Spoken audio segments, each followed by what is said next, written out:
Hi good morning. இன்னைக்கு lunch பாக்ஸுக்கு avocado chapati roll தான் கொடுக்க போகிறேன்.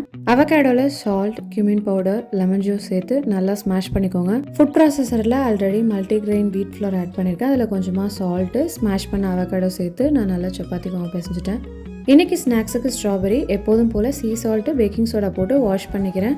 அவகாடோ சேர்த்துருக்கிறதுனால நம்ம யூஸ்வலாக இருக்கிற சப்பாத்தியை விட நல்லா சாஃப்டாக இருக்கும். இது நீங்கள் சப்பாத்தி போடும்போதே தெரியும், நல்லா இந்த மாதிரி அழகாக ஃப்ளஃபியாக வரும்.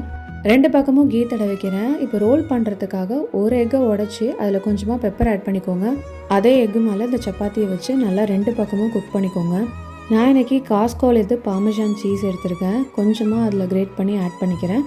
ப்ளஸ் அவகாடோ ஆயில் மயோ சேர்த்து நல்லா ஸ்ப்ரெட் பண்ணிக்கோங்க. இதை அப்படியே கேர்ஃபுல்லாக ரோல் பண்ணுங்கள். ரெண்டு சைடும் உள்ளே ஃபோல்ட் பண்ணிட்டீங்கன்னா உள்ளேருந்து எதுவும் வெளியில் வராது. ஸ்நாக்ஸுக்கு நான் வீட்டில் பண்ண பட்டர் குக்கீஸ் தான் வச்சுருக்கேன். எக்ஸ்ட்ராவாக அதில் ஒரு 2 சாக்லேட் சிப் ஆட் பண்ணியிருக்கேன். இதோட ரீல்ஸ் நான் ஷேர் பண்ணுறேன், கண்டிப்பாக செக் பண்ணி பாருங்கள். பபாய்.